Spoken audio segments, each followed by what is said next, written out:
How's everybody doing? Welcome to the Jim Masters Show Live Entertainment Lifestyle Talk Show series. I'm your host, Jim Masters. Good to see everybody. This is actually our second show of today. We did another surprise show earlier today with Ambassador Sujay, who came in from New York City. She was absolutely extraordinary. If you didn't see that episode, check it out. It's now in the archives here on the Jim Masters Show Live Entertainment Lifestyle Talk Show series on our YouTube channel, Jim Masters TV. We've done about 550 episodes and counting of our entertainment lifestyle talk show series, where we're bringing back the lost art of conversation, old school style with modern vibe and sensibilities of today. Sort of taking like Carson and Cabot and sort of updating it a little bit with our entertainment lifestyle talk show series. Guests coming in from all over and from all around the world. Broadway, Hollywood, television, film, music, stage, culinary arts, sports, inspiration, comedy, you name it. We always have a great time. Our viewers are called the Lovedies.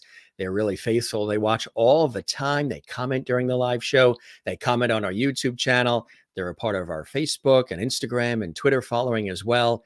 And we love all of them. If this is your first time watching, welcome. I'm Jim Masters. I do this work professionally in the real world in television and radio and have for a long time. And we brought this series to life to connect with all of you, entertain you, inform you guys about incredible things going on in our world and everything that's happening around us, and also inspiring as well with conversations that are poignant. Lots of levity. We always have a good time on our series as well. Let's dive in real quick.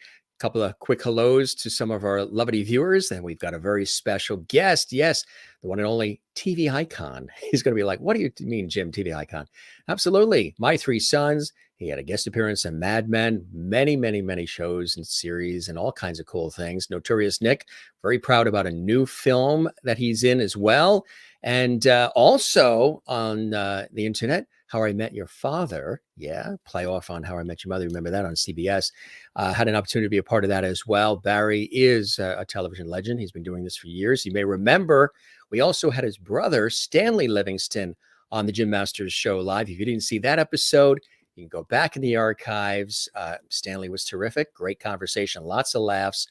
That episode is on our YouTube channel, Jim Masters TV. You can check that out right here on the Jim Masters Show Live. How's everybody doing? We welcome all of you. Don't forget to subscribe to the channel you're watching, which is Jim Masters TV. We would love that. Click the notification bell so you never miss any of the episodes, live and otherwise.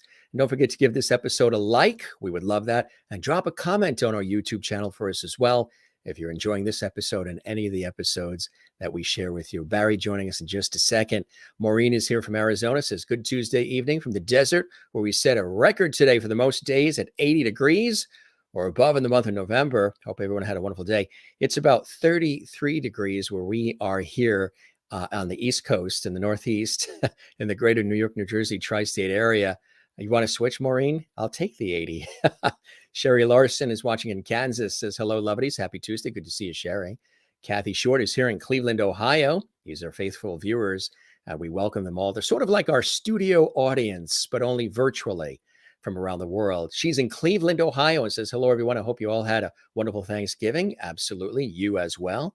Good evening, Mr. Lovety, and good evening, Lovedies, from Linda watching. Linda Odell is in Florida. She's in St. Augustine. Mary Bishop is also in Florida. Hello, Jim and Lovedies. Good to see you, Mary, as well. And some of our regulars who are here, and then everybody else that's watching who isn't commenting, we welcome you, whether you're watching live or you are going to watch this in our archives. Again, all of the episodes are saved at Jim Masters TV on YouTube. This one will be as well, so you can share it. Kathleen Walker is in New York City. Says, hi, Jim and friends. Hope you're all well. It's been a really bad day, but I'm glad to meet Barry. Well, we are here to cheer you up. That's what we do here at the Jim Masters Show Live. No matter what your day is like, we're here to welcome you. Linda says, welcome, Barry, to the Lovely Squad show. I know that's what you guys call our show, the Lovely Squad show, the Jim Masters Show Live, and we absolutely love that. Good to see everybody, all the comments that continue to come in. We thank you very much for them. And keep them coming. And again, if you're going to comment later on our YouTube channel, we appreciate that as well. So look at that shot. Of course, you remember My Three Sons, iconic sitcom, from the 60s. And everybody, you can see there, really great shot. I love that shot. Ernie, of course, right there on the bottom left, and Stanley and Fred McMurray and William Demarest, John Grady. And I tell you, it's really an iconic television series. And you know what's great about the conversation with Barry? He's done much more than just play the role of Ernie Douglas, the beloved Ernie Douglas on My Three Sons. But a lot of people have been craving the nostalgia. They've been craving these shows, the My Three Sons, the I Live Lucy's, the Brady Bunches, the Dick Van Dykes, the Barry Tyler Moores, especially now with all the craziness going on in our world, looking for some sense of escape and calm and maybe childhood memories, whatever it may be. And that's what's great. A lot of these shows are iconic because they have simple premises and they're relatable. The characters have always been relatable. The acting performances, stellar. The topics they covered and the humor as well when they're sitcoms. So Barry is with us, and we're very excited. We're going to talk not just about My Three Sons. Of course, I know a lot of you know My Three Sons, but he's done a lot of other incredible things in his career. And he's also somebody who gives back. He loves to give back as well, which I think is spectacular. Not a lot of people do that. He does. As a true Hollywood survivor, Barry Livingston is one of the former child stars who turned early success into a lifelong career, perhaps best recognized for his 8 years on the 12-year hit series My Three Sons, and most recently for his roles on Mad Men, The Social Network as well. Barry has wisely managed to reinvent himself over the years. In the now iconic role, of course, Ernie Douglas, he practically defined the prototype of the word nerd, the buck teeth, horn-rimmed glasses and all. And he survived all of those stereotypes, the dangers of sex, depression, drugs that seem to plague former child stars, to become one of Hollywood's most respected working actors and the quintessential family man as well. Other work includes early hits such as he was on Here's Lucy, Ozzie and Harriet, as well as contemporary series including Two and a Half Men, Grey's Anatomy, Desperate Housewives, Monk, Big Love, Crossing Jordan, Will and Grace, The West Wing, Warner Brothers, Argo, directed and starring Ben Affleck, the highly rated series Castle, and in addition, appeared in the ABC sitcom Suburgatory and the Hallmark Channel movie Love's Christmas Journey. I know a lot of you love the Hallmark Channel. You probably saw that. Also as the killer role, literally, in Hostel 3. His memoirs, The Importance of Being Ernie, appeared on many best-selling lists, including Amazon. It's my pleasure to welcome him live and direct from Los Angeles, California. I know everybody very excited, and we're glad to have everybody here from around the world joining us. Put your hands together and welcome our very special guest, Ernie Douglas. I know that's what you're going to call him, right? But his real name is Barry Livingston. Barry, welcome to the show. It's good to see Thank you. Hello, everybody. You look exactly the same, and Oh, everybody come tells you that. on. Nobody, come on. You got to start wearing glasses. Try those on, see if they work. That's it. Yes, I guess there's a little resemblance, but yeah, I always have to chuckle when you look exactly the same. No, you got to see me in person, I guess. Yeah. So how have you been? Obviously, you and I were having a great chat before we went live in the air. We have been living in some strange and unusual times that I say only Rod Serling, George Lucas, Spielberg or Stephen King could have scripted. We've all learned about ourselves, about our lives. We've done a lot of reflecting. How about you, Barry? How have you been working through it all and staying busy, collaborative, and sane? Sane is an important word. Yeah, that's the key word. Yeah, I've been fortunate, I mean, nobody close to me. I know people have had COVID. Thank God nobody's passed away, and that's what we're talking about here. Yeah. And yes, I've tried to keep busy. I play music, I write music. My wife and I have a band, although we've been sidelined because there's really no clubs to play. But we've actually had a couple things recently.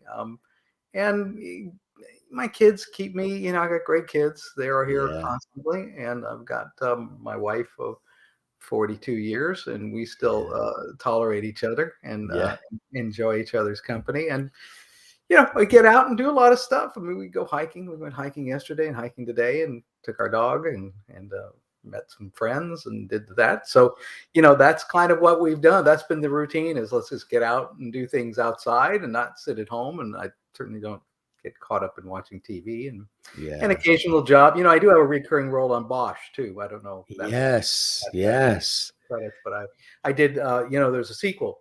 The actual first 7 years of Bosch on Amazon has come to an end.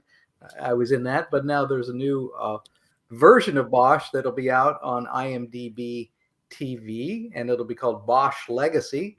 And lucky for me, I was asked to come back and do reprise my character. So did That is one of those incredible. this year. So that it's been a mixed bag, but it's been good. You've pretty much stayed in it throughout since childhood when that role came along as Ernie Douglas, and of course other opportunities, Ozzie and Harriet, Here's Lucy. I mean, some epic shows of the day, and it's something that is it something that would you say has always been sort of in your blood and in your veins, acting and performance and entertaining? I mean, my parents, they had a very tangential background in the world of entertainment and show business. My dad owned movie theaters in Baltimore. They were a little more than movie theaters back in the day. They had live acts. They had comedians. They had between movies, because it was almost a 24/7 operation. And my mother was a stripper back in the day. She did burlesque in the Gypsy Rose Lee. That was part of the show. And so it's great. I find it fascinating. I love it. Although it was sort of something I found out later in life, that was her career. So yes, those are my show business roots, in burlesque and some really funky old theaters that my dad owned back in Baltimore. But we just stumbled into acting when my parents decided to leave Baltimore and come to Los Angeles, and that was in the I guess the early 50s, maybe even the late 40s. They came here, and my brother got started before me, and then I kind of followed after him. What was the first role that really was that pivotal role that sort of get the ball rolling for you early on as a kid, where they said, "Hey, yeah, Yeah. he's terrific. He's great. Let's bring him in." Well, I mean, my first job, which is kind of a funny little anecdote, and it's kind of a welcome to Hollywood. It's a tough place. Was a film called Rally Around the Flag Boys, and it was starring Paul Newman and Joanne Woodward. And I was Right. 5 years old, and my brother Stan was also in it. He was cast. We were cast as their kids. Somewhere in about a couple weeks into shooting, my eyes. I wasn't wearing glasses at the time. My eyes started to have a mind of their own, started to wander, and the director is going, "You're not." He would start getting angry that the scene would require me to ignore Paul coming in the front door, my dad, and we're just watching the television and ignore him completely. Except Right. my eyes were starting to do this all over the place, and he kept thinking I'm not paying attention. And so anyway, I was rushed from the set to a hospital because they wanted to make sure I wasn't having a seizure or something, and they Right. determined I needed glasses. So I came back to work, a day or two later, and the producers went, "Oh, he's gotta wear glasses," and they said, "Yeah, he's a minor, and this is and they said, "Well, we got to fire him. We got to let him go." So Mm. I was fired from That's quick. It's Hollywood. like, Welcome to Hollywood.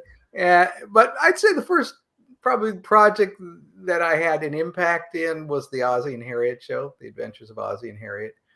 I did some other things though. The Dick Powell Theater with Mickey Rooney, an episode, and another show called Breaking Point. These are mhm. the old kind of television series, but Ozzie Nelson, brought Was me the on answer. board as the friend next door, the little boy in the neighborhood, and take me to the malt shop as we see here. And I got my very very first guest star billing doing an Adventures of the Ozzie and Harriet show called the Little House Guest, and so yeah, that was a big deal. Did the bug bite you early? Were you like, "Gee, I'm kind of liking this," or were you nervous? I mean, you were working with these veteran actors and producers all around you, and here you are. Because Uh, my brother was already doing it. He was a little bit ahead of me, and he was actually on the Ozzie and Harriet show first as the little boy in the neighborhood, right. and then he got cast on My Three Sons, and so there was a vacancy in that slot. And Ozzy, and who was director, writer, producer, star, knew of me, knew I was working. He thought I was kind of cute and a funny little kid.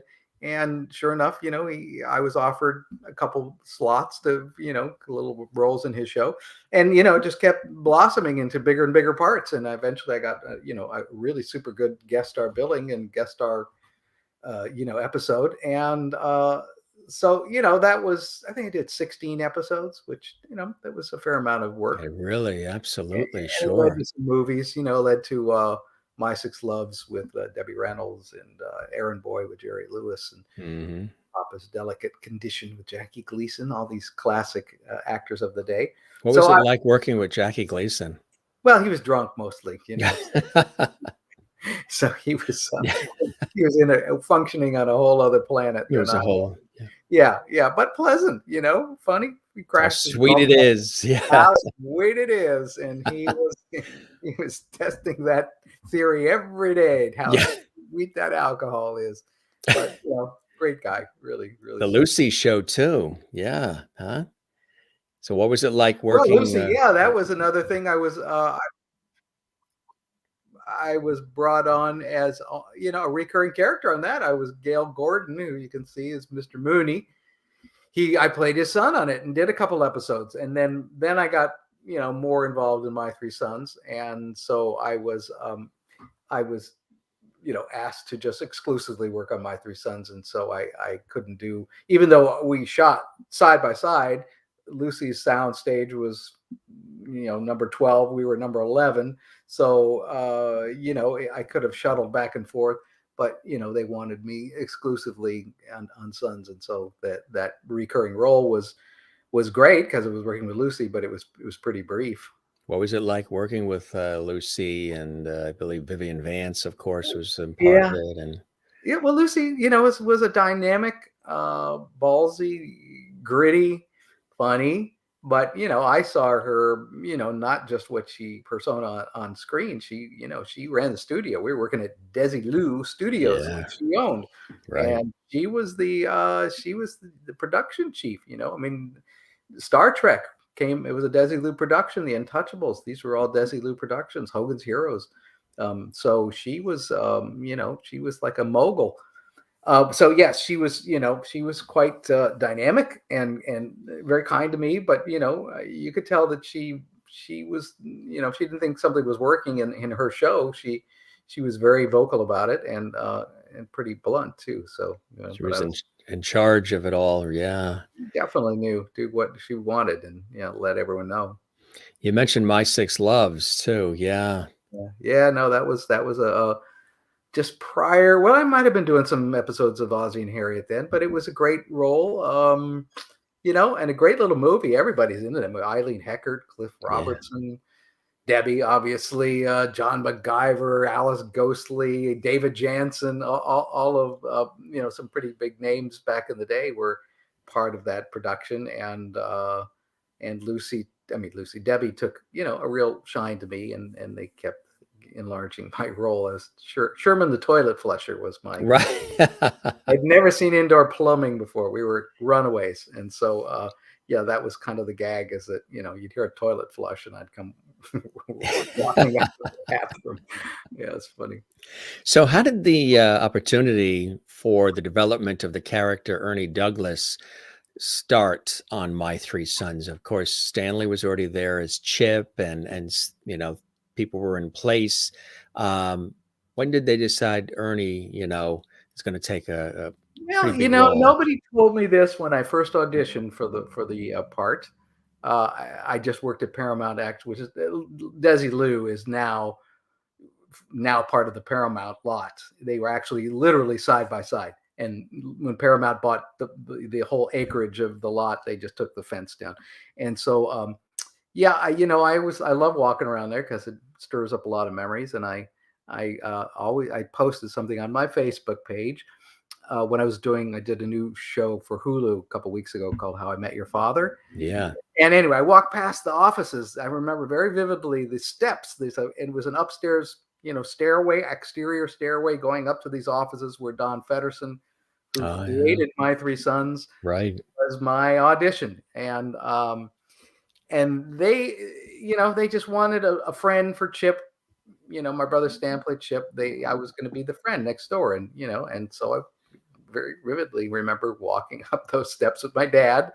Went into the room, Don Fedderson sitting there behind his enormous desk, and very imposing guy, and another guy, Gene Reynolds, who was a great producer director involved with MASH and created Lou Grant's Room 222. He was our director, and he was in the room with me, kind of very friendly. I gotta say, everyone else was pretty icy in there, but Gene was lovely because he was a child actor. And anyway, I read, and they kind of, everyone's got the poker face on, or would you wait outside in the in the outer office for a minute? Yeah. Yes. Okay, sure, of course. We were going to go straight from there. We were going to leave on a little family vacation to go to Palm Springs. And I don't know if somebody said that to Don Fedderson beforehand or not. But anyway, we sat out in that office 5 minutes, 10 minutes, 20 minutes go by. We're going, oh my God, what, they must be talking about my audition or something. And eventually he comes out and he goes with a set of keys and goes, I wanted to tell you, we're going to hire Barry. We love Barry. We're going to hire him to play the role of Ernie Thompson.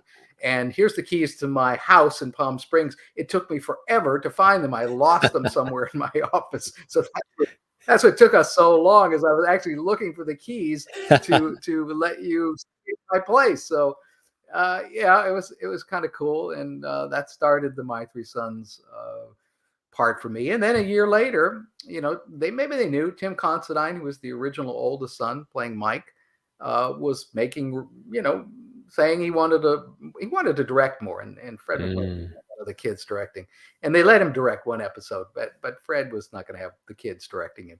So he kind of made it clear he was going to leave the show. So, I think maybe that was a preemptive move to have me sitting in the bullpen, because a year later, when Tim decided to really leave and not resign, they had to keep the My Three Sons franchise alive, and I was brought in as the adopted son. Mm. And what was that like? I mean, here you are now on a series that was beloved, and those years, the ratings are always through the roof. Yep. The attention of America is there. Um, how was that? Were you going to school, or were you being tutored on set? And what was the No, response from your friends? You're well, on TV? yeah, I always went to public school, Yeah. even when I became a full-fledged son, and, the show was extremely popular, whatever, 30, 25 million people were watching every week. Yeah. And it was a big hit. And, but my parents were insistent. They didn't want me to go to a Hollywood professional school, which is where a lot of the kids that were on TV shows, that, they were just too precious to throw them into the jungle of public school, but my parents wanted me to get my ass kicked, and take me down a notch or two and really find out what the real world is like, which was a great education. So I went back to public school all the time. We shot probably 7, 8 months out of the year, and then I'd go back to public school. So yeah, it was a challenge, a little bit, sometimes a little tricky, because kids, when you're teens and you're junior high or high school, are either super friendly or super mean. I had to learn how to navigate all of that, and became a better person for it, probably. Absolutely. Yes. And I think that was a smart move that your parents wanted you to do that. So, you're acclimated with society, as a whole, all different backgrounds and Wow. cultures, and the whole bit. What was it like on the set working with Fred and first, of course, William Frawley, then William Demarest? Um, I think, if I recall, Stanley mentioning something about Fred McMurray would come in, and sometimes the show was shot in different scenarios, not always in a perfect order, maybe the end first, and that Fred would be separated. Sometimes he would have his own scenes where you guys weren't necessarily there, and it was all put together, and quite amazing. it became known as the McMurray method. Some people are aware of it. Some people have no idea what we're talking about. And because they lured a big star, he was a big film star, McMurray, from way back, Double Indemnity, to Cane Mutiny, and then he was segued into a lot of big popular Disney films, The Absent-Minded Professor, The Shaggy Dog, Follow Me Boys, all these giant Disney hits. So to get Fred to do a TV series, they offered him a deal, and they said, look, we're going to shoot just your scenes first. We're going to do all the master shots, involved all the other actors, and you're in that scene. And then we're just going to jump in and get your close up. And then we're just going to move on and do this all day long. That's what you would do, and skip everybody else's matching close ups. And so you would work out of sometimes 2, 3, 10 episodes a day, just trying to get Fred's work done. And it was no big, your storylines are different in every script, so you had to know what the scene was about, and not, sometimes you just now, or even then, you do one episode, started on a Monday, and you'd finish it on a Friday. So it was pretty easy to stay focused on what the story was. But this was challenging, I'm sure, much more for William Frawley and Demarest, because they were used to doing the old school way, where you start a project and you shoot it in sequence pretty much, and then you're done.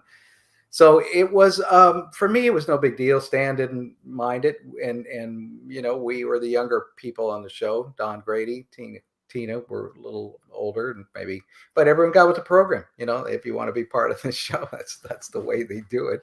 And then at the end, they just got into the editing room. They, after Fred would leave, you'd be there for about 6 weeks, and you'd just be in all McMurray all day long. And then he would leave, go off and mainly vacation, and be with his family. He was really not doing a lot of other films at that time, but he would do that. And then they would go back, and you would 6 months later shoot your close up to something that you shot with Fred, 6 months earlier. Mm-hmm. And so, it was a little challenging, because there was sometimes at the end of the whole shooting schedule, they were just trying to pick up any kind of lost close up, 2-shot, whatever. And you could be doing 30 pages a day. 8 or 9 pages is a big day, but you could be sitting at the dining table and just doing close-ups at the dining table, the breakfast scene that we missed, the close-up from the dinner scene that we missed, and this. You could just sit there all day long and do 15 different scenes, sometimes 2 pages, 3, 5 pages long. Mm. So it was a lot of work towards the end, but we just went, well, that's the way we do it. So there was no big deal. What was a typical day like? How long were you on set when you were filming?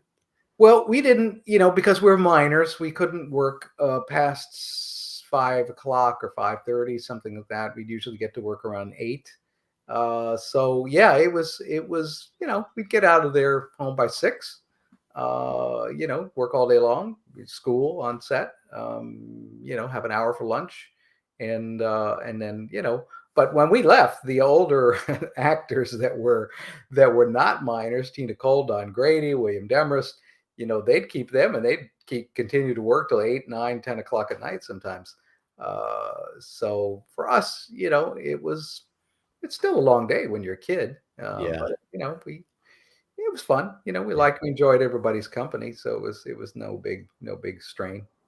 Were you watching the other actors too, the elders, sort of picking up tips, seeing how they would do what they do, or any of that, or maybe watching the director, the producer, just sort of soaking up how the pieces of these puzzles were put together?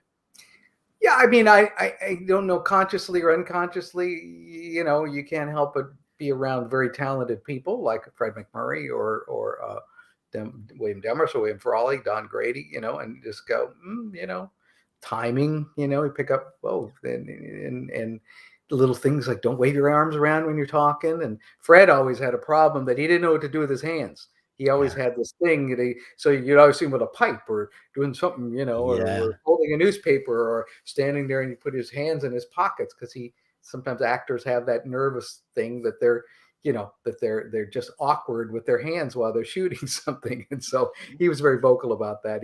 He was very, so I went, oh yeah, there's a good tip, if you have some kind of, if you're in a scene and you're kind of standing there and you feel like, oh, I'm being self-conscious. You don't want to look weird. So, Right. keep your hands in your pockets. That's of course, William Frawley was first and then Demarest. What was it like working with good old Fred Mertz, former Well, Fred Mertz? again, Fred Mertz, William Frawley was a renowned drinker, and Yes. people, back in the day, they'd look the other way a lot. He was liked to drink at lunch. It was hard to get him back from lunch sometimes because Yeah. he would like Right. have 2 or 3 Cutty Sarks, and he was not ready to go back to work. And it's funny, they put up with it because he was, for whatever reason, that was not as frowned upon. Again, not everybody could get away with that, but he was a lovable, very lovable guy, but cantankerous. And maybe Stan told you it was our job to try to get him back to work. So a lot of times because he didn't want to go back, or another 5 minutes. Oh, I'll leave in 10 minutes turns into 20. And he'd be sitting there, eating his cantaloupe with ice cream in the middle and having another extra drink for the afternoon. And so we would be like, okay, come on, Uncle Bill, we got to go back to work. Oh, no, I'm not done with this. So, look at the clock. We got to get back to, all right, well, let me just, I'll drink this real quick. Okay, let's go. So he was, so we had our little duty that we had to, because we were asked by the production managers to go, can you help us out here? Because anytime we send an assistant over to remind him, he starts yelling at him to, get out of his effing face. And so he wouldn't be so blunt with us. So we kind of got with the program and tried to get him back to work.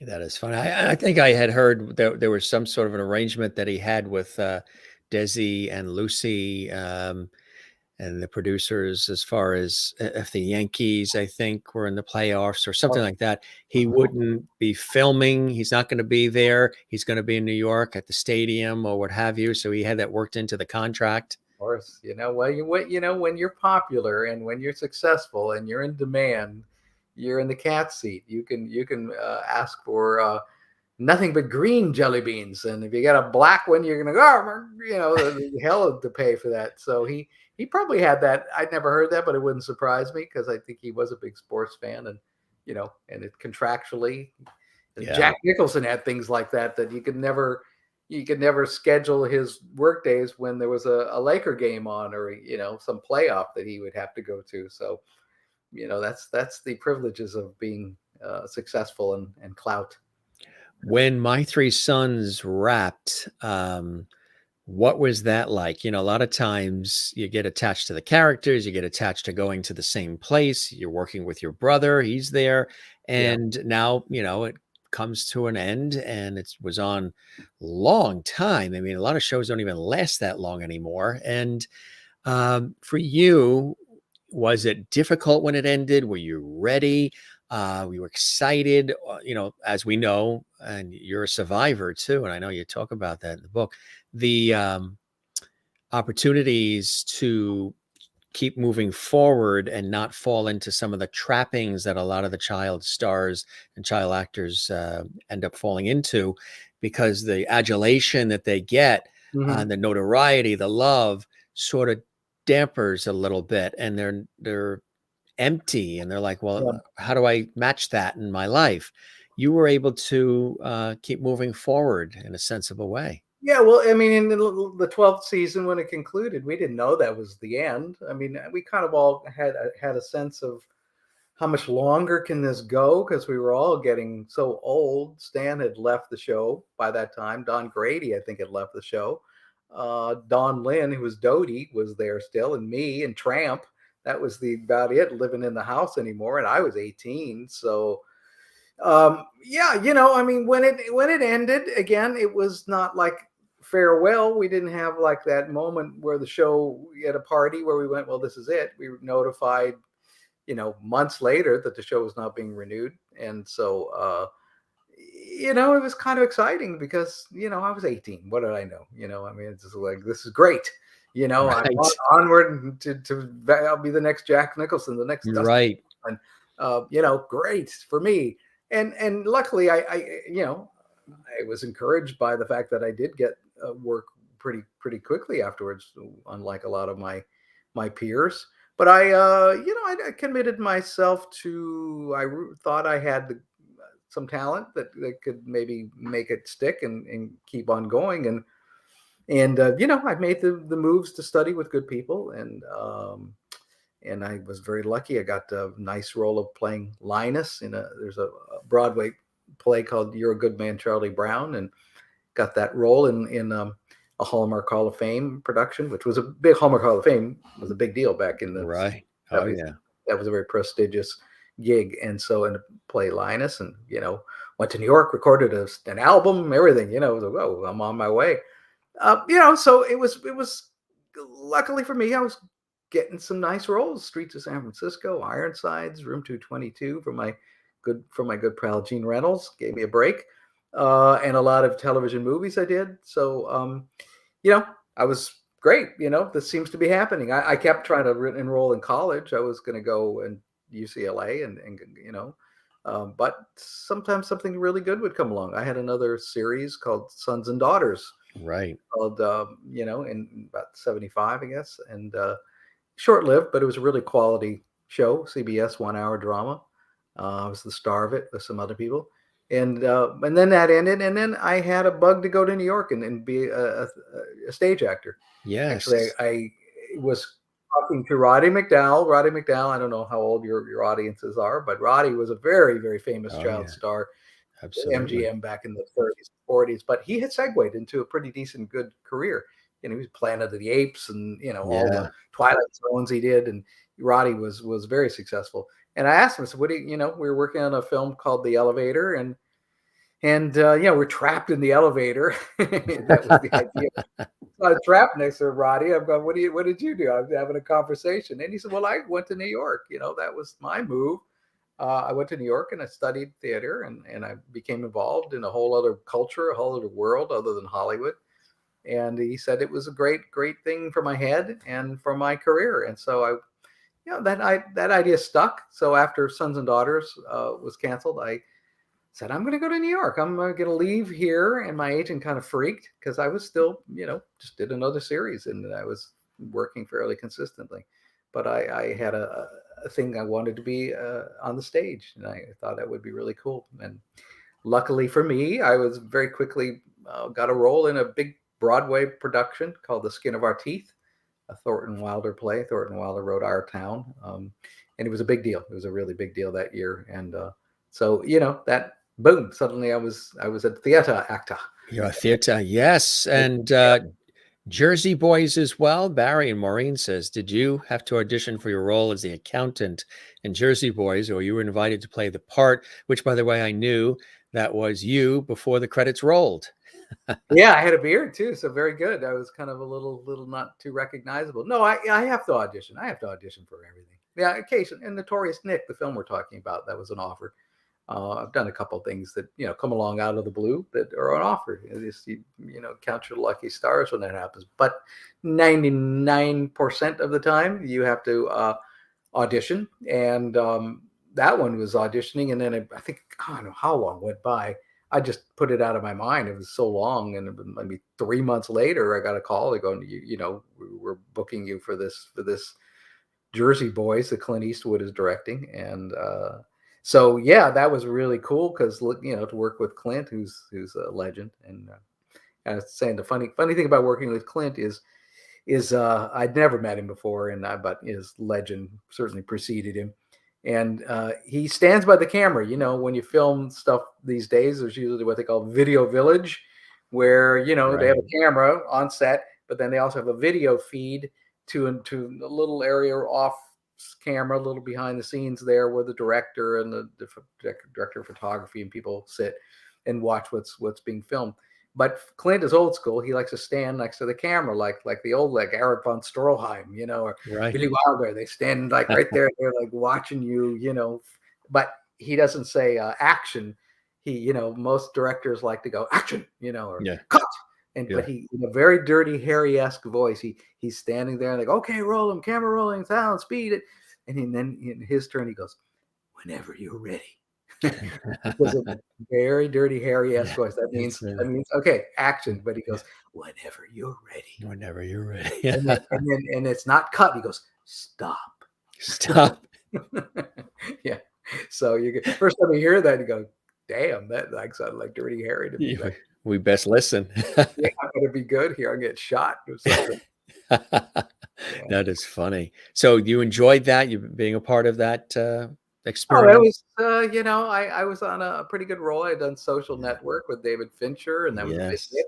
Yeah. And Argo came after that, but let's see, Jersey Boys and then War Dogs I did with Jonah Hill and Todd Phillips directed, who kind of became much more popular with the Joker. Anyway, yeah. Yes, So right. working with Clint was a dream come true, and he was the ultimate professional. Likes to work really super fast, which I like. Yeah. He knows what he wants, Yeah. and you're there, and you're usually there because you're good, and he knows you can get it in 2 takes, 3 takes, because he's ready to move on. David Fincher, who I love David, but and I did Zodiac, the film that he directed, and Social Network, which he directed, likes to do 30, 40 takes. Good or bad, you're going to do 30 takes regardless, and then of just your close up and your scene, and then when you have to do it with 5 other actors in the scene, you're doing it 150 times because Yeah. you're doing dialogue 30 times for them too. So it's a little exhausting, but you can't deny he doesn't make great movies. Yeah, absolutely, absolutely. Linda Odell watching in Florida, she said, going back to My Three Sons, did you have any funny bloopers on the set that stand out? Can you share them with us? Any crazy moments that you remember filming on set with My Three Sons? I mean, bloopers, not, it was, Frawley was not only a famous drinker, he was very loose with his tongue in terms of swearing and vulgarity. And when he'd blow his lines, he would just let loose with a string of obscenities. And of course, Stan and I would just go, we would just lose it, and I think it only encouraged him to be even more outrageous. Uh, there were some incidences where we were working once with a lion. Somehow a circus lion got loose and somehow comes to the Douglas family, but it actually got loose on the soundstage. It got loose from its chain where they had it tied up, and it was all doped up and drugged up, but it started, the trainer went back to get it and going, holy crap, the lion's not hooked up to this chain anymore. Where is he?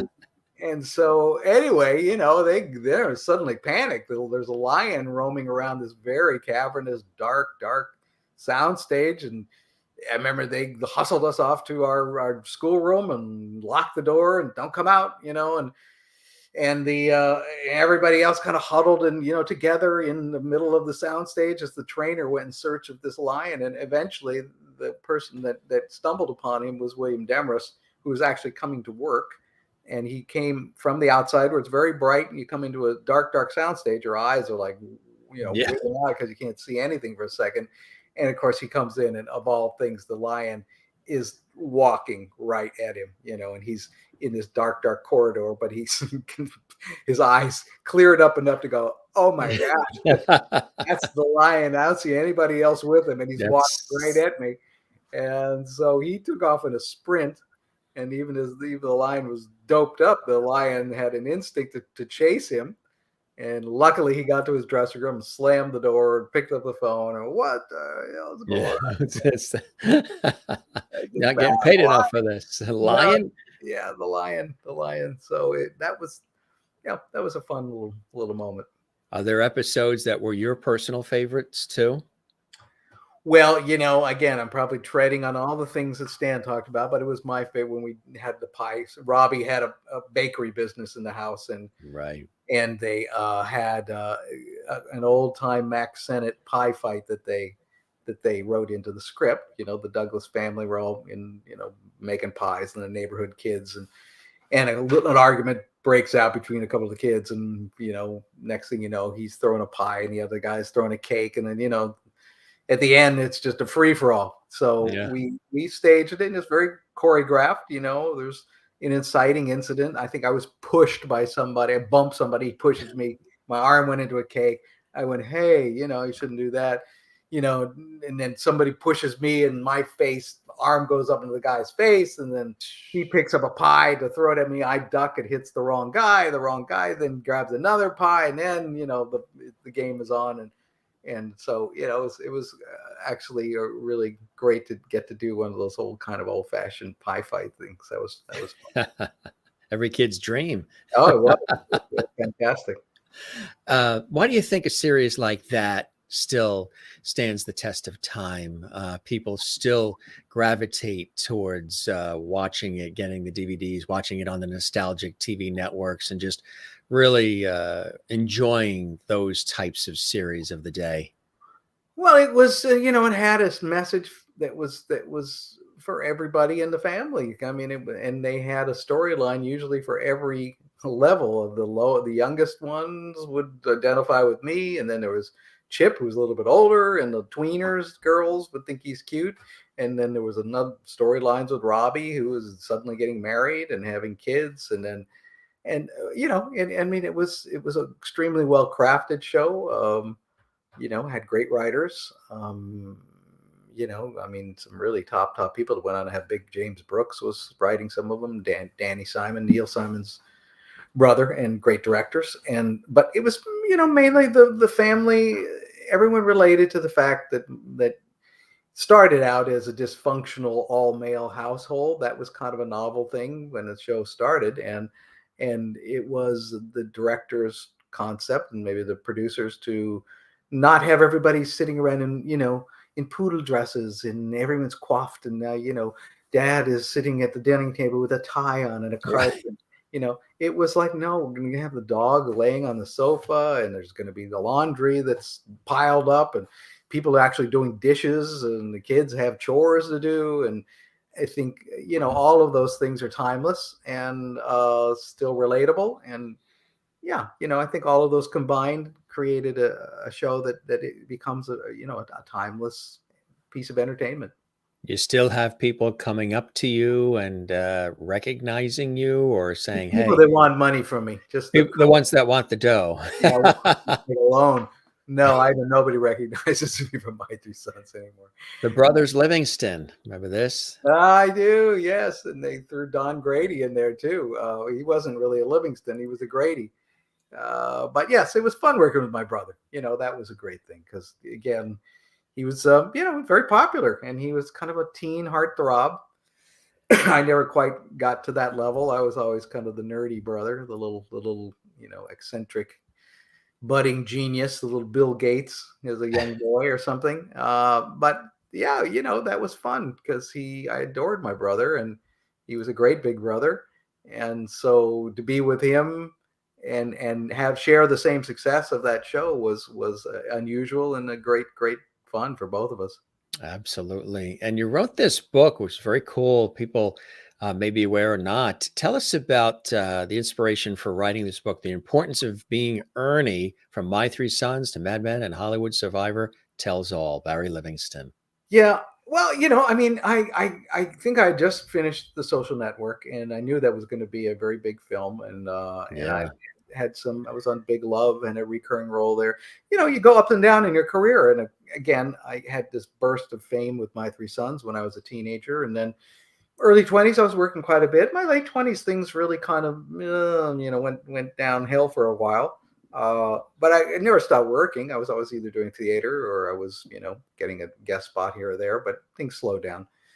And, but then, when I hit probably my 30s, mid 30s, and I lost my hair, and that was traumatic for about 30 seconds. And then I started working more, and I had a recurring role on Doogie Howser, MD. Right. And anyway, I started playing more of an adult. So I guess, my point is, I had reached a point where I went, gee, I had this nice thing. I kind of dipped, had some, all the personal kind of things you got to work through when you're successful and then not successful. And how do you rebuild your life, and how do you reinvent yourself? And I felt like I kind of climbed back up the hill a little bit. So it seemed like a good time to write that story. What's the response to the book? I hear. I mean, I had a lot of fun reading it, and everybody, to your face, nobody usually does it. But for the most part, I've always had a really positive, uh, positive reaction. And I tried not to just do a recounting of my credits. Tried to intersperse it with my personal struggles and challenges, and I hopefully did it with a sense of humor. And I think I'm very proud that it came out as good as it did. And yeah, I think it's I'm very proud of it. Absolutely. It's, well earned and not always easy writing a book, right? Because You're writing about yourself. You're you're going, writing about, how do I get into this? How do I talk about myself? And I think I have a degree of self-depreciation and hopefully a little humility and perspective. So yeah, I mean, I copped, read a few good autobiographies and saw their sort of self-depreciation is a good kind of angle to go, and I could do that, and I think I did it pretty well. So yeah, it is a challenge when you're writing about yourself. absolutely. That roll on Mad Men. Tell us about that. That was cool, huh? That's from the You Don't Mess with the Zohan, which was with Adam Sandler. But Mad Men was great. Yeah, Mad Men was Yeah. a terrific series that groundbreaking and wow. I mean, I when I got the part, I just knew it was going to be an exceptional opportunity to be in that kind of a quality show. I would have probably done a lot more episodes. That's what I was told, but I did get a recurring role on another really exceptional series called Big Love.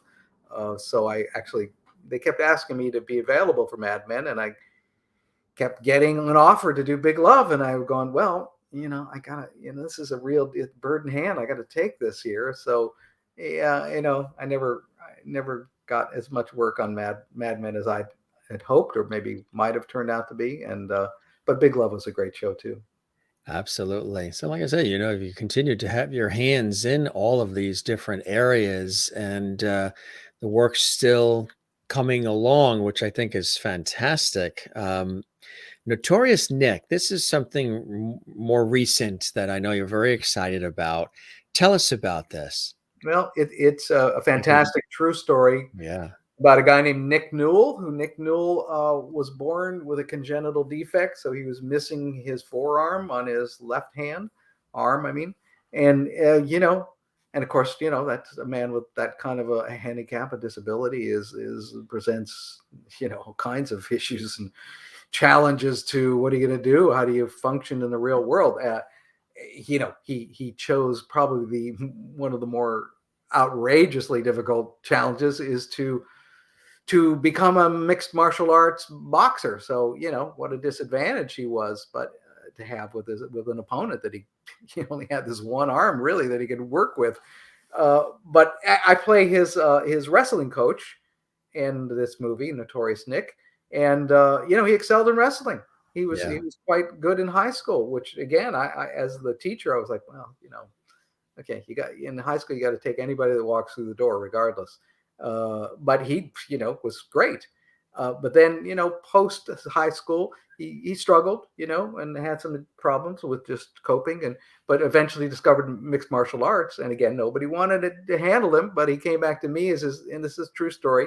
Comes back to his wrestling coach from high school and says, "Can you help me, pursue this dream I have?" And I'm going, this is crazy, but okay, I don't know anything about it. Let's see what we can do. So together, they followed this journey and all the obstacles, all the board of the XFC saying, you're going to get hurt out there. It's going to make the sport look bad. And, fighters who went, I can't fight a guy who's got one arm. What if I beat him up? What's that say about me? Or what if I get beat and I got beat Mm, by a guy with one arm? So he had, challenges to get through all of that. And that's the beautiful part of his story is that he never gave up. It's a very inspiring story. And in the end, he gets his shot at the title, and because he is Nick Newell, the heart of a lion. And so, yeah, it would an honor for me to be part of his story. And, yeah, he's a great guy, and it's a great film. You can find it on Amazon and DirecTV and Apple iTunes and Vudu and all these places like that. Just Google to find it. What was the setting? Where did you guys film? Well, we shot in Sacramento, which is where the producers have his operations based. And I believe there was a casino up there. We worked at a lot, and they may have invested a little money in it, but they actually gave us their convention center and set it up like the XFC cage fighting kind of thing, and it really works great. And Cody Christian is a very popular young fellow. I don't know, a lot of he was famous from Teen Wolf, but he's on All American now, very popular, 6 million kind of followers on, all the social media platforms. And Kevin Pollak, the great comedian actor Kevin Pollak, is also in it. Elizabeth Rome, who's, on all kinds of things. So it was a great cast. And I just, shooting and going, this feels exceptional. It just feels exceptional. It's a great story of never say die, follow your dreams. Don't listen to the people that tell you can't, just because the world is set in their way. And so yeah, it's a really terrific story. I think people will love it. Did you ever have any of those people around you, or was there just lots of love and support that was, sort of a grounding underneath so you can take on the various roles in a very demanding and difficult industry as Hollywood? Yeah, well, I mean, again, as an actor, this is speaking for me as an actor, I have to find some kind of relatability. And, my life, my experience as a child actor, and then being rejected, which, you feel rejected when nobody wants to hire you anymore. This is my head. This is my actor head talking. I can kind of connect that with the struggles of Nick. Let me tell you, it's nowhere near as difficult as having a physical handicap. But nonetheless, it gave me something to anchor this man's struggle. I understand that struggle. I understand what it's like to feel like I want this so badly. I really want to be accepted. I want to be in part of this world, and the world doesn't want me. So how do you find your way past that rejection? So for me, I could relate to that on that level.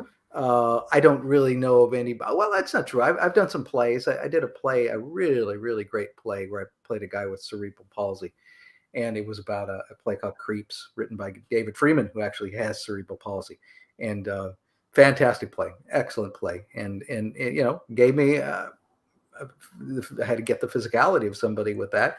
It's kind of like My Left Foot, the Daniel Day-Lewis film, although this play was written before the film. Mm-hmm. So, it's like The Elephant Man, that whole story of I'm human, I'm a human being, and respect me, the soul and the spirit in between. Underneath it all, you see this mask and this horrific exterior, but underneath it is a beating heart and a soul that needs love and encouragement. So, yes, I had a little bit of work there to do, but again, that's the fun part of acting. Absolutely. We have a clip. It's actually the trailer from Notorious Nick. Did you want to preface that at all? Yeah, it's an oversight of the story of Nick and his challenges, and just gives you a little taste of the flavor. There's a lot of action in the film. It's really a family movie.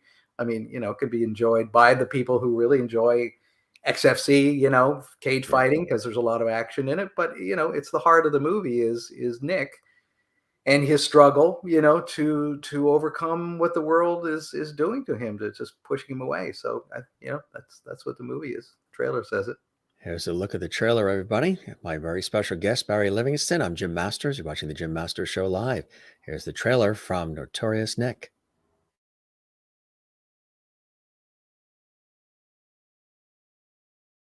Come on, move it like you mean it.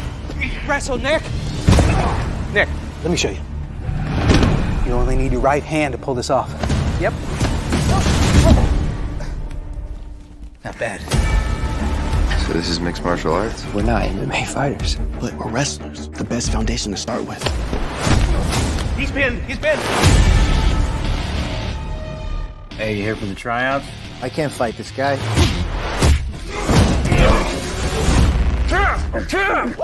Nice going. I watch you train every day. I won't give up. You ready?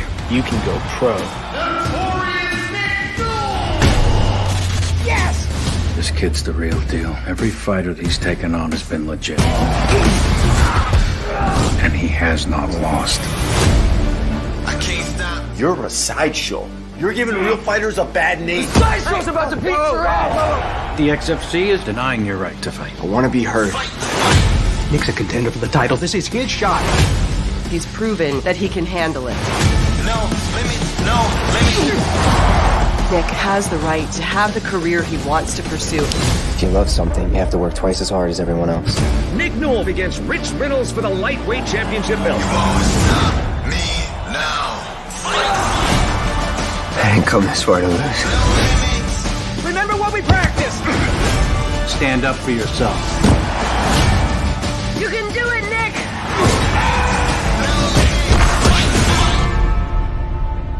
How many punches am I gonna have to take before I get him to the ground? A few. But you got a thick skull.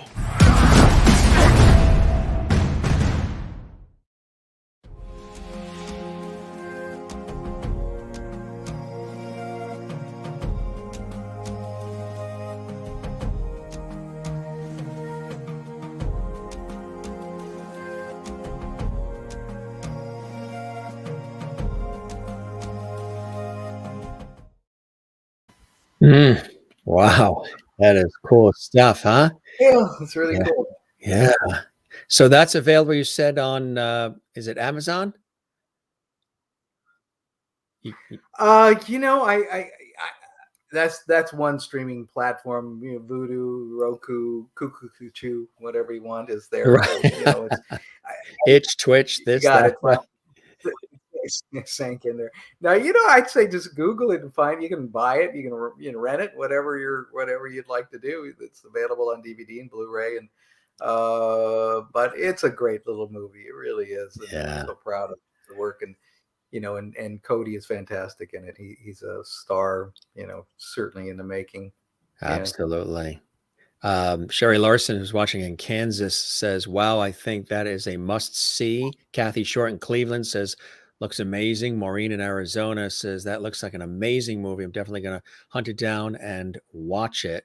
Really, really cool. Other things coming up that you're working on, Barry?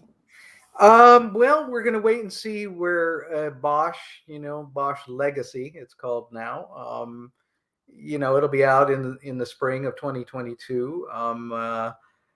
They're saying you'll be back if it comes back, but it's got to see if the new incarnation, the new version of Bosch. He's a private detective now. I don't know if you're familiar with the show. He was always an LAPD homicide detective, but that career came to an end for him. And so, it's Harry Bosch in his new world as a private detective. And I played the medical, it was the city medical examiner in the old one. I still am, but he kind of uses me as feeding him some information when he needs it. So yeah, hopefully that'll come out, be a big hit, and we'll do it for another 7 years. That'll be cool. Good luck with that. You and I were chatting before we went live about any interest in some actors and performers segue into the producer, the director, all of that. Has that ever been of any interest for you, Barry? Yeah, I mean, it's I've directed in theater. It's slightly different, obviously it's radically different actually than doing it on set. I if the opportunity arose, I would jump at it. But again, there's a lot of actors on a set. There's only one director, so Right. you can imagine how the dogfight that there is to try to get that one bone. But again, never say never, babe. Maybe it'll come around. You mentioned the kids too. Any other family members that are also getting their feet wet in the industry? My son Spencer has a great band they're called Living More, like as in Livingston, and his girlfriend's name is Alex Moore, so it's Living More. Perfect. They're actually really good. They're going to be touring Europe Cool. spring, they're starting to break through and have a great, you can find them on YouTube. Google Living More. I think you'll be really, blown away. They're really good. And so he's got that going. And my daughter Haley is she's working on a new show now called Love Victor. As acting maybe, she if it happens, it happens. But she's happy to do that and has a lot of irons in the fire, which is good. And just waiting for the next wave for me. See what happens. Exactly. Do voiceover work, narration, any animation voiceovers? Never make that stick, man. I tried so hard. I got a great thing. I took some classes. I had good agents. Man, that's a real tough. That's a tough world to break into. And I tried, because it is a great gig if you can get it. Yeah. You can be 109 years old, and as long as your voice is old It enough. really worked out for Julie Kavner, huh? From Rhoda to The Simpsons to Marge Simpson. Everybody who it's a special talent, though. You got to be able to do a lot of voices, because for every session that you're hired to do, you're allowed by union rules. You may have to do 3 voices for one payment. And if you don't have that necessary skill to be able to really manipulate your voice in crazy ways, there's 29 other guys right outside the door that can do it and do it better than you. So I did a couple voiceover. I was like I forget what it was on, like, I don't know, Kentucky Fried Chicken or something for about a week, and then they killed it. Maybe I killed it. I don't know. They killed the chicken, huh? I killed the chicken. I don't know. It came and went so quick. And I've done a little bit of animation things, but it just never. I would do it if it happened, but again, not happening. We had Jerry Mathers on a couple of weeks ago, of course, from Leave It to Beaver, and he was talking about other things that he has done along the way, separate from being an actor, getting involved in real estate, having a catering business at one time, a lot of different things. Did you partake in other industries and jobs along the way while acting? No, I've only done acting, and stayed with it. I don't know if that's good or bad, but I've made it work. I've survived, and but what is he like? Beaver cakes? What was he delivering? Beaver I don't know. I think it was for sets, maybe. I think he said something about it was like craft services for did that. He says I went in and out of that, and then real estate and a few other things. Really? I know Jerry peripherally, not well. But Tony Dow I know a little bit better, who was Wally, and Tony's I know he ventured into directing, and Tony is a fabulous artist. He's a sculptor. Has his stuff, I think, exhibited at the Louvre in Paris. Yes, He's quite good. So, but I don't have those skills. I just got to sit around and wait for my next audition. Do you go to a lot of those events? The Comic Cons and the retro conventions and all those types of things. I think John O'Dowd here says, "Hi Barry, I met you and your brother at the Chiller Theater Autograph Show one year. I would like everyone to know how down to earth and personable both of you were." Thank you. Well, I mean, because of COVID, I'm turning everything down. I don't honestly. I do them. It's kind of fun. I do okay, because you're there. To be honest, you're there to sell some pictures and meet people, but I'm nowhere near the cash cow like Bill Mumy from Lost in Space, or William Shatner, or these guys that have all this sci-fi cred going on. People are happy to meet Ernie and they want to have a chat, and you sit there and talk, and you do that, and it's nice and it's fun. But honestly,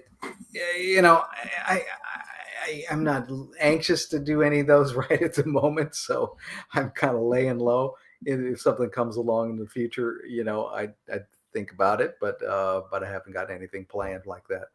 What are some other things you like to do separate from acting? Do you get to travel, different sporting activities, things of that nature? Oh, well, we have musician too, of course. Yeah, I'm a musician, and I like to write songs, and my wife and I have performed, and we kind of try to do that when we can. We have a little bought a 1956 canned ham retro trailer about 5 years ago. Wow! So we love our little Mercury 56, and so we've taken it, up to gone up to all the national parks in Utah. Did that tour, and we take it down to the beach, and we like to camp out there and go up to the Sierras and and camp there. So camping is kind of a big thing in our like trailering, I guess it is now. We used to tent camp, but we're sleeping indoors these days, which is nice. And we get out. My wife and I like to every day. We either go for a hike or take a bike ride or go jog. Or I kind of have always been a somewhat fitness oriented guy and yoga. So those are the things that kind of keep me going. Yeah. When you look at this prolific career, I mean, you've survived. The book says it all. You've survived. You're still doing it. You still love it. You're still passionate about it. The industry has changed a lot, of course, over the years. Yeah. You and I were talking about that before we went live. What are some of those things, those blessings and joys in your life that keep you at it, keep you doing what you do so well and have loved all these years? It's just now I'm on pure momentum. I started so young, and I absolutely just love being on a set, and I like the monotony of it can be very monotonous, but there's something to me magical about getting in front of a camera and working with some really talented people. There's something to me that still turns me on about that, and I like the amount of money they pay you. And all of that is nice. That helps. It always helps, and it's just fun. I mean, I've always had fun, and that was the key thing that I think my parents said is, and every, you got to have talent, you got to know what you're doing, when you're trying to do a character and all that. But the bottom line is, don't forget it's fun. And the old saying is that if you like what you do, you're never going to do a day of work in your life. So I hope I have a long life ahead of me, and a few more jobs too. What would you say to the Barry of then today? Oh gosh, what I could do. Well, I don't want to be terribly, be glib and just say, should have drank less, but that, I think I could have probably gone after a little more production work, to be a little more aggressive and proactive about trying to put together projects and perhaps doing, great roles that I could have starred in that myself, but I kind of always have let other people approach me with work, but being proactive in this business is not a bad thing. And you see the people that rise to the top, they generally are in control of their careers because they're developing their own projects, like Brad Pitt and Robert Downey Jr. and those guys. I mean, I'm not comparing myself in any way to their talents, but I could have been a little more proactive about that. That's probably what I would have kicked my butt a little harder. Start raising some money, get a project together, cast it, film it, people. But is that something that's still in the offing potentially? Have you had various ideas for shows and productions and toyed with that at all on paper? I've written some things. I've sold a couple things. They have not come to fruition. Again, the world has become much more less receptive to the works of people of my age. There's like it or not, there's ageism in this business is tough. And I have writer friends who are much more experienced and talented, and the resumes are gigantic. And they're going, I can't get a gig anymore because, the studios and production companies are only hiring young people. They were the young people probably 40 years ago. So it was a similar situation, except it's caught up to them and it's happening. So, I try to use my time well, and I just go, I don't know. I don't like banging my head against the wall. I'd like to do that, but again, I know the difficulties of it, and I just go, I don't know. If something came my way, great, but I'm not going to chase fool's gold. It's just not important. Right, exactly. I love this shot here too. Yeah, that's the team. There's Spencer and his girlfriend Alex, and my lovely wife Karen, and my equally lovely daughter Haley. And there's come trollish looking weird dude with a beard when glasses. How they let tag along with them. And that's at the Hollywood Museum. Isn't that a great place? Yeah, our mutual friend Harlan Bowl, Yeah. who's a great PR guy, has a very close relationship with that museum, and I do love what they do there, and I help and try to support it as much as I can because it's preserving a legacy that I definitely have a connection to, and it's in the old Max Factor building. If you ever come to Hollywood, Yes, it it's is. got a ton of history just to the building alone, let alone what they've accumulated in that place. It really is an exceptional stop to get, Absolutely. not just Madame Tussauds and you see some wax figure of John Wayne. Yeah. You can actually see John Wayne's, the clothes he wore in True Grit. You can see his guns that he had. I don't know. To me, I find that all really cool and fascinating. It is, and they're always changing. I mean, I think recently they had a Ghostbusters themes there, Back to the Future. I think when the Ghostbusters movie came out, they Yeah. had that, and then I think they had something in the basement there. They've got a dungeon set up where they did Silence of the Lambs, Yeah. and they've got the actual set that they used that they, just broke it down when they were at a studio, and somehow it was acquired by the museum, and they've got that set up for the horror fans. It's got some really cool things. Yeah. This shot here too, again, you guys, where was this taken? This is a cool shot. That we were asked to induct into the Television Academy Hall of Fame Vivian Vance and William Frawley as a comedy team. Because, Wow. frankly, I think we were the only two guys still left alive that actually had worked with them. But what an honor, huh? But I worked with both of them. I worked with Vivian and I worked with Frawley, and so yes, we gave the speech that inducted them as a comedy team into this, the Television Academy Hall of Fame. What an honor to have that, opportunity. Really incredible. Oh, yeah, that was cool. Good stuff. Holidays coming up. Staying close to home with the family. People were commenting with the photos, beautiful photos, and great looking family, and all. Some of the viewers staying close to home for the holidays this year. Yeah, we're not going anywhere. I'm not jumping into that. That's no way. No, I'm not getting on a plane.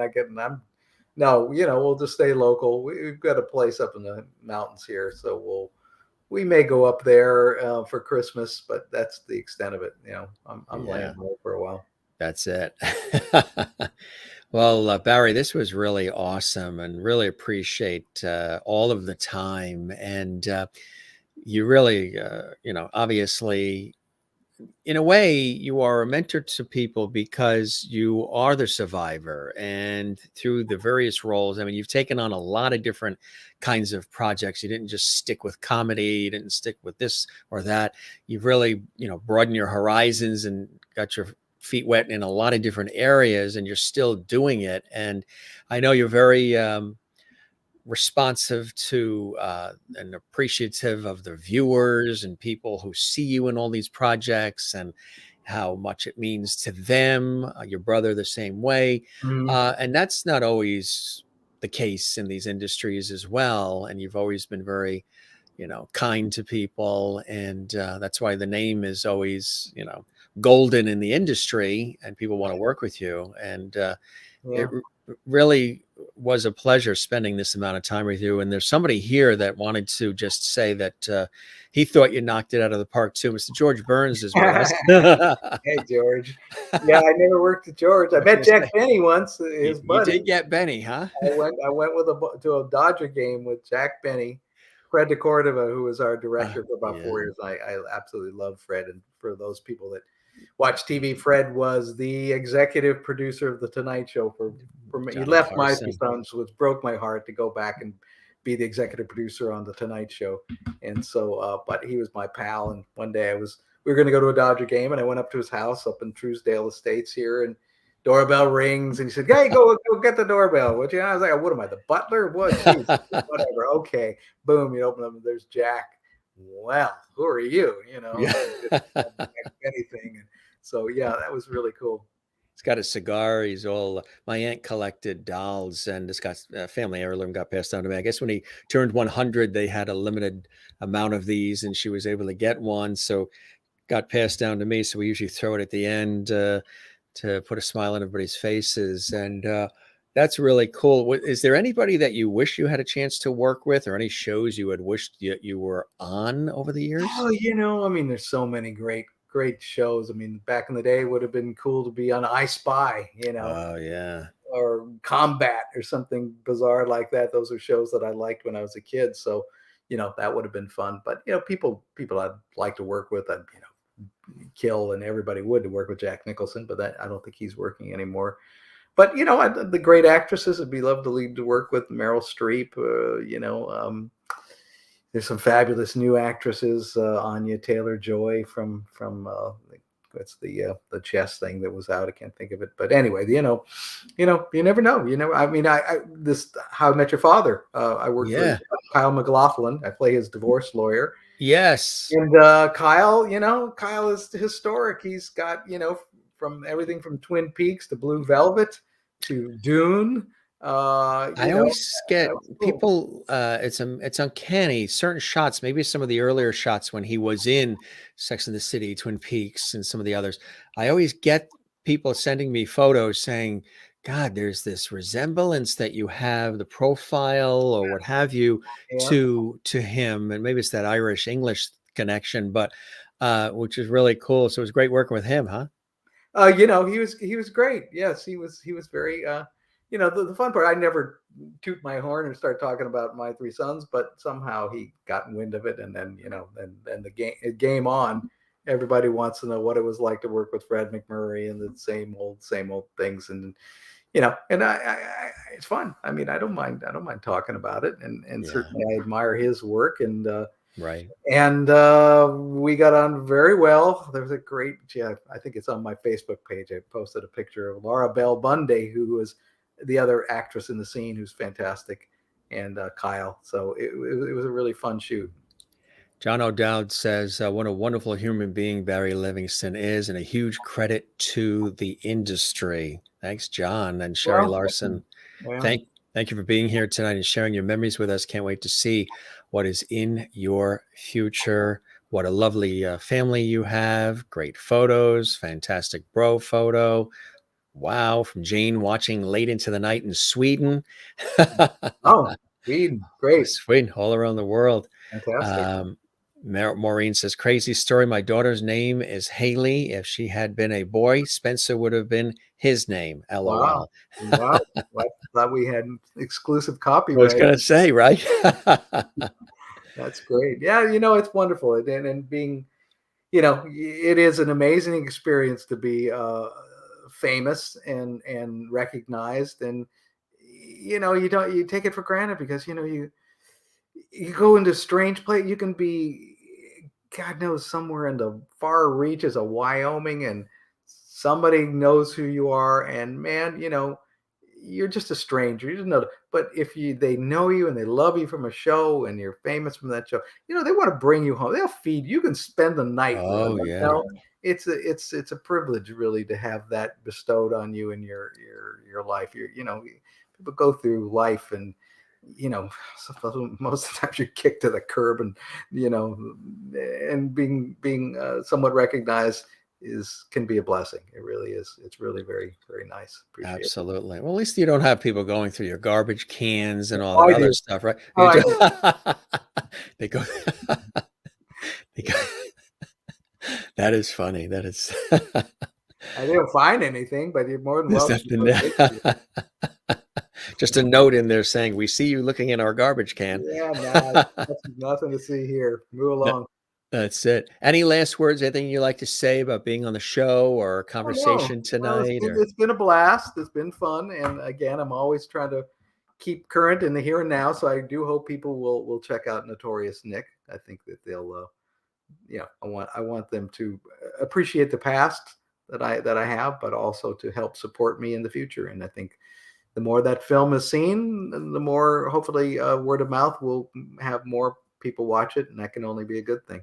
Absolutely, my friend. Absolutely. Really an honor and a pleasure having you on the show as my guest. And all the viewers watching live right now and who will watch this later, archived on our YouTube channel, Jim Masters TV, will have a good time going down memory lane, but also learning about some of the other, aspects of your life and your passions and things that you're really interested in and working on, which was awesome. And I hope the show met whatever expectations you had and you enjoyed the time with me as much as I have with you, Barry. No, it's been really a pleasure. Really, thank you so much. You're very welcome. Blessings to you and the family, and everything as far as joy and happiness for the holidays and the new year. Kathy Short says it's been a great chat tonight. Thanks for sharing your time with us. Jane in Sweden, this has been a great show. Thanks, Barry and Jim. And Maureen says, this has been such a fun conversation. Best wishes for continued success to you, Barry. Thank you for the stroll down memory lane. Lovety hugs to you. Good stuff. Thank you so much, everybody. Thank you for all the kind words. Thank you. Absolutely. We can use some more empathy and kindness about now, huh, in our world? Sure can. Oh, yeah. Spread it around. That's it. You take care and be well, and you're welcome back. We'll keep the porch light on for you anytime, Barry. Okay. Thank you, Jim. Talk to you later. Take care. Cheers now. Bye. Barry Livingston here on the Jim Masters Show Live, Entertainment Lifestyle Talk Show series. Thanks, gang, for all these great comments, too. You have been extraordinary in terms of commenting throughout the entire show. We really appreciate that. And those of you watching live right now on the Jim Masters Show Live, Entertainment Lifestyle Talk Show series who don't necessarily comment during our live chat, perfectly fine. Leave a comment for us on our YouTube channel. You're on the YouTube channel watching this episode right now. So just scroll down and leave a comment if you enjoyed this episode. That really helps us big time and lets us know you're enjoying what we're doing here at our Entertainment Lifestyle Talk Show series, the Jim Masters Show Live. But also YouTube likes to see that, because when they do see the comments and the thumbs up likes on the episodes, they take the episode and they blast it out to even more people. So that really helps us big time. So if you want to help out your fabulous Jim Masters Show Live Entertainment Lifestyle Talk Show series that you guys love so much, give us a like on our YouTube channel. We would love that on this episode and all the episodes you guys like. Matter of fact, there's well over 500 plus episodes at the time of this show available for you to binge watch. As I mentioned, Barry's brother, Stanley Livingston, who played Chip Douglas on My Three Sons, was also a guest here on our show. That's right. And you can see that episode archived on our YouTube channel. Absolutely. And that was a great epic conversation with Stanley as well. And there's a really cool shot. We just thumbed through some of these fabulous classic photos over the years. There's William Frawley, who you know, of course, from My Three Sons and so much more, but he was Fred Mertz in I Love Lucy. There's Ernie. And of course, there's his brother Stanley as well. And then they are a little bit older on My Three Sons. And of course, there is William Demarest, who played Uncle Charlie and Ernie, and Fred McMurray, legendary actor Fred McMurray as well. My Six Loves, we talked about that. He was in that. Of course, The Lucy Show and Ozzie and Harriet. There's Ozzie and Harriet. Several episodes of that, which was really cool. The Lucy Show, which was really something else as well. You guys really enjoyed this photo with the family as well. Really nice. And the movie again, Notorious Nick. We showed a clip from that. Really, really riveting. Check it out, gang. I know a lot of you have said you're going to. That's really, really cool. And you can see, some of the other performances. He's been in Mad Men and How I Met Your Father and lots of other things. As you can see, ever since he was a child, a former child star, turned adult, and still in the acting business. There he is there. I don't know if you knew he was also a musician. Yeah, he was a talented musician as well. And he mentioned, his family as well. I think it was his son. They're going to be touring in Europe, which is really, really something special and really, really cool. Speaking of cool, he's a cool guy. Barry Livingston, television icon, actor. Know him as Ernie Douglas on My Three Sons, but lots of other shows. The Social Network, Mad Men, Notorious Nick, on and on and on. Really a great guy. There's the book again. We talked about the book too. I don't know if you knew he had a book. The Importance of Being Ernie, From My Three Sons to Mad Men, a Hollywood Survivor Tells All. That's his book, and it is really a cool book to check out, gang. So if you want to have some reading material, check it out. Barry Livingston right here on the Jim Masters Show Live, TV icon, and just an all-around great guy. He's laid back, just like Stanley, his brother. Laid back, approachable. I know a lot of you guys are excited, that he was coming on my show, and I was honored to have him here. John O'Dowd, thank you for all of your excitement, too. You were really on fire tonight with your comments. Really awesome. 2 class acts, Jim and Barry. We both thank you very much and hope you'll continue watching our series here on our YouTube channel, Jim Masters TV, the Jim Masters Show Live. It's something different. It's something special. We don't call these really interviews because we have entertainment, we have talk, we have variety, we have lifestyle episodes. This show is, think about it as, an old school talk show like Regis Philbin, Johnny Carson, Dick Cavett, Merv Griffin, Mike Douglas, some of the greats, with a modern vibe, modern twist to today, with all kinds of different things. Every show is something different. Every episode of our series is something fresh, new, different. We always have a good time, lots of laughs. We learn something. We're entertained as well. And that's what I love doing. So it's not just the same old every day. You can watch each episode of our series, and we hope you do, including all the past episodes archived on our YouTube channel, and see something different and unique. And you'll always have a good time. We'll promise. We work hard here at the Jim Masters Show Live. Sometimes we do 2 shows a day, which is a lot, to, put smiles on your faces, as I say in the beginning of the show, with all the levity with the viewers as well. So thank you, John.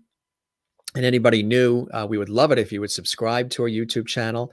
That lets us know you really appreciate all the work and everything that we're doing here at the Jim Masters Show Live. That's that red subscribe button you see there on the YouTube channel. Click subscribe, and then look, boom, it says subscribed. And then give us a like on this episode and all the episodes you enjoy of the Jim Masters Show Live Entertainment Lifestyle Talk Show series. Let's continue checking in with some of our viewers who are called our JMS. That's the Jim Masters Show Levity Squad. Thank you, Kathleen in New York City. Great show. Thank you, Jim. I knew you'd love that one, Kathleen. I know for some of you, it was a trip down memory lane. And for some of you, you got a chance to learn a little bit more about Barry Livingston.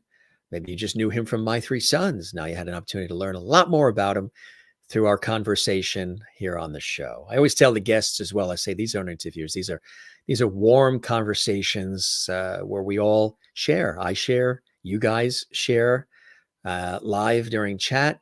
Viewers who watch share on our YouTube channel, comments as well.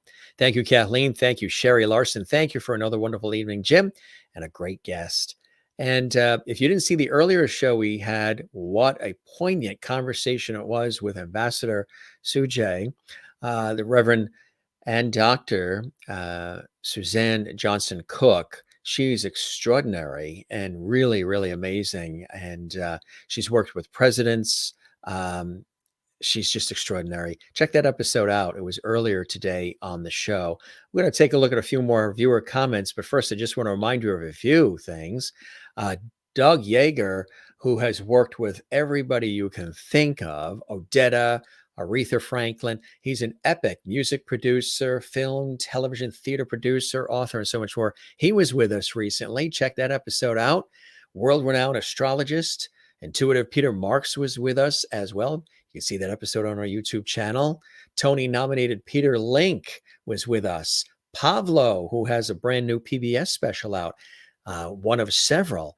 He was with us. Famous Greek guitarist and more. Hey, if you like going down memory lane, the one and only Marty Croft from Sid and Marty Croft Pictures and Productions, who created H.R. Puffin Stuff, Land of the Lost, Sigmund and the Sea Monsters, the Brady Bunch Variety Hour, and lots more. He was a guest on the Jim Masters Show Live recently. You can see that episode on our YouTube channel. Jim Colucci, renowned entertainment writer, working with Norman Lear, this amazing book, All in the Family, the show that changed television. He's also written books about the Golden Girls and so much more. He was with us recently as well. And as I mentioned, Ambassador Sujay, America's Queen of Inspiration, was with us just today. Again, for those watching live. From Celtic Woman, Riverdance, Sanuna, Lynn Hillary was with us recently. Christopher Prosperi, award-winning chef. Chris Prosperi is amazing. You get very hungry watching this episode. He talked about all kinds of foods, pairings of foods, and also getting through the holidays too. Hey, for those of you that remember Sgt. Pepper's Lonely Hearts Club Band, the movie with the Bee Gees and George Burns and Steve Martin and so much more, Diane Steinberg Lewis was with us. She was Lucy, yes, and sang Lucy in the Sky with Diamonds. That's her. She was a guest on the Jim Masters Show live entertainment lifestyle talk show recently. Yeah, absolutely amazing. Also from Los Angeles, triathlete, Miss therapist and recovery trainer Christine Ryan got us in shape with a great conversation recently. You can check that episode out. Check out the episode with Jessica Radetsky. She is in the Phantom of the Opera and has been with the Phantom of the Opera for almost 20 years. She's always there. She's one of the dancers. She told us some great stories about backstage at the Phantom of the Opera, the Broadway play version. She's also a brilliant performer, and she also is the founder of Broadway Hearts, where they do all kinds of great performances for children in the children's hospitals.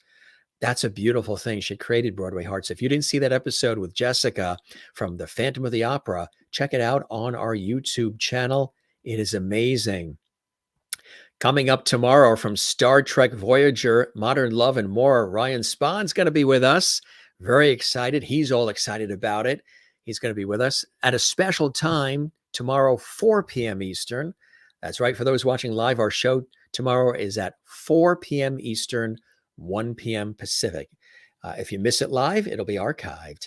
Coming up on Friday, live from Vegas, renowned Las Vegas entertainer, comedian, impressionist, actor, singer, Steven Sorrentino is going to be with us. He is well known, I believe even cousin of Bruce Springsteen too, which is amazing.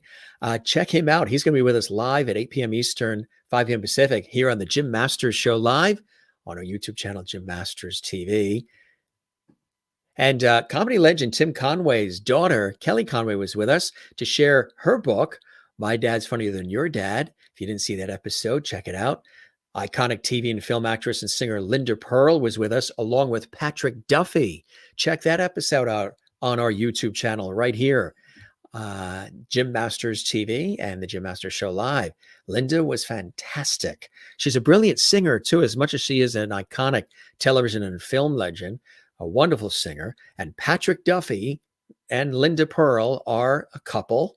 And he pops on the show, too. Patrick Duffy, you know, from Dallas, and he played Bobby Ewing, Man from Atlantis, and so much more. Judy Tenuta was with us recently, comedy legend on all the talk shows and so much more. The Pointer Sisters were with us, too. If you didn't see that episode, check that out. We celebrated Marilyn Monroe with Cassandra Carroll. You see what I mean? Our episodes and our series are something for everybody. We do all kinds of cool things. And I think it's really, really special. And it really is absolutely awesome. So lots to enjoy. And that's just a smattering of some of the incredible episodes, you know, that we have here for you. But again, we thank Barry Livingston for joining us here on the show. He was absolutely cool, wasn't he? Good guy. Let's check in with some of our lovelies here. Where did we leave off? So many great comments. Maureen says, another fantastic show, Jim. Thank you over and over for all the levity you bring us each and every day. You and the team are all amazing. There is simply no better way to end the day. Thank you very much. I appreciate that, Maureen. Really, really wonderful for you to type that here in our live chat. And wonderful show tonight. Thanks, Jim. Thank you, Mary in Florida. We appreciate that as well. I had a good time too. You might wonder, does Jim have a good time? Because we're always checking in, make sure you guys do, and everybody that watches these later in the archives. I always have a blast. There's a lot of hard work that goes on putting these shows together because we do them like a television series. So there's a lot of time and effort and hours put in and expense and everything else. But I love doing it. And Sometimes it gets a little crazy because my daytime work is in television and radio, on the air and on television, on radio, and hosting and producing and everything else. So sometimes it gets a little crazy because things are very, very busy always, but even busier now as well. Busy season too. Have a great night. Good night, all. Hugs from Kathleen in New York City. Absolutely. I hope this perked up your day. I remember you said you weren't having such a great day earlier, and I hope that you're feeling better there in New York City, Kathleen, after watching this episode with my guest, Barry Livingston. Kathy Short says, thanks for another enjoyable evening, Jim. My pleasure. Always, Kathy. I hope all of us get a chance to meet one of these days, maybe on the Loverty Cruise. That'd be cool. Some of you I know personally, but some of you I don't. And of course, people that are watching right now that aren't commenting. I know several people that watch who don't comment during the live show, but they enjoy the show and they always tell me afterwards. For those watching, you can find me on Facebook, Instagram, and Twitter at Jim Masters TV.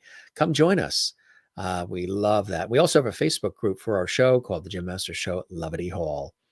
And Mary Bishop says, fun night. Good night, everyone. Absolutely. To those of you watching live, we thank you. And those of you who will be watching this in the archives, because we realize not everybody can watch every single episode of our series, since we do so many episodes of our show. You know, some people just do one show a week or, a couple of days or a couple of times a month. But we've been really cranking out. Well, we're almost at, 600 episodes, almost 7 days a week since May 2020. Wow. It's cool, isn't it? It's amazing. If you look back, you can see all these great shows. You just let it run.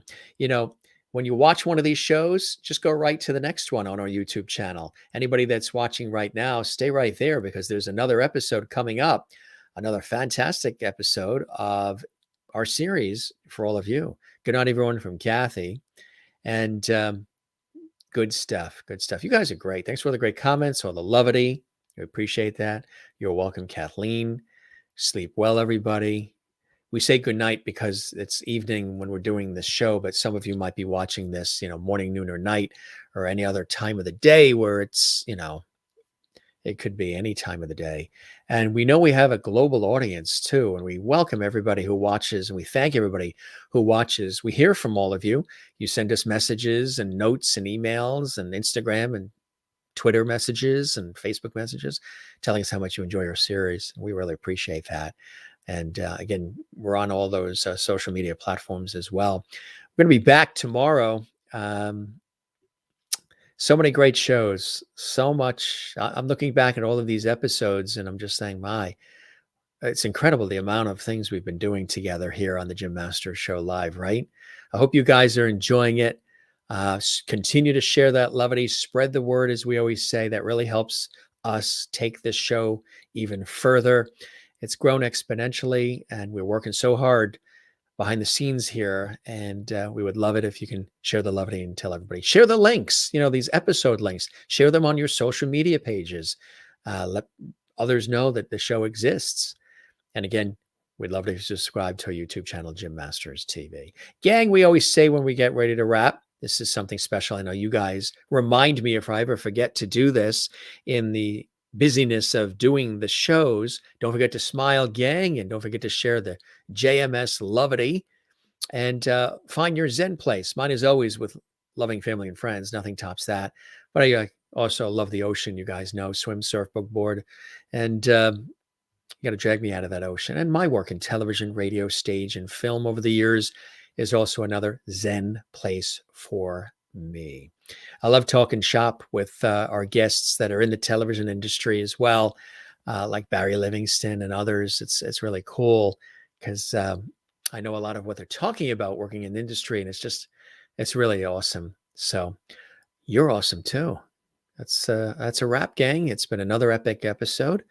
More to come, and I hope your holiday season is going well. Blessings to all of you.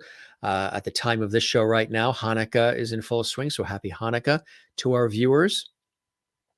And I believe it's Ann Wozniak's birthday at the time of the show. Happy birthday, Ann. Jane in Sweden, her birthday. Happy birthday, Jane. I believe it's today at the time of this show, so happy birthday. And anybody else whose birthday it is, we wish you a happy birthday as well. We think the world of all of you. You guys are really something else. You knock us out, and hopefully we knock you out too. We'll be back with more coming up. Again, those of you who are not watching live, stay right there. Check out the next episode of the Jim Masters Show live coming right up. For those of you that are watching live, we've got more episodes coming for you as well. All right. For everybody here, I'm your host, Jim Masters. Thank you for your time this time. Till next time, we thank Barry Livingston, and we thank all of you. We'll be back right here in this chair. Matter of fact, I'll have to show you. We've got a brand new chair. You know how we always get excited about the guests' chairs, the chairs that the guests are sitting in? We've seen so many of those. You guys sent in photos of the chairs that you sit in when you watch the Jim Masters Show live, which I think was kind of cool. It was just something fun to do. I am sitting in a brand new host chair that we just picked up today. One of these episodes, we'll have to show it to you. Gang, we love you all. Be well to one another. Take care of one another. And always try to smile as much as you can. Life is short and life is precious. And savor every single second and pay it forward. For all of us, have a great day. Thanks for being with us. And we'll see you on the next episode of the Jim Masters Show live. Take care and be well. One more comment? One more comment? Yeah, we can't go without this one. Look at this. Peace, love, light, and levity to you all, my dear friends. I second that emotion. Absolutely. Maureen in Arizona. Beautifully said. One of our faithful JMS Levities. And Jane, my day got a great end with this show. You are very welcome, Jane. You are very welcome. Best to you and happiest of birthdays to you for years to come. Health and happiness. All right. Once again, we don't really say goodbye. We just say see you later here on the Jim Masters Show live. So that's what we'll do. We'll just say see you later. I got this one piece of hair that wants to do its own thing. It's trying to sneak out. It says, okay, rap, Jim, rap. I want to relax. That's funny. All right, gang, you know the drill. Take care. Love one another. I'll see you again soon on the Jim Masters Show live. Take care. Cheers.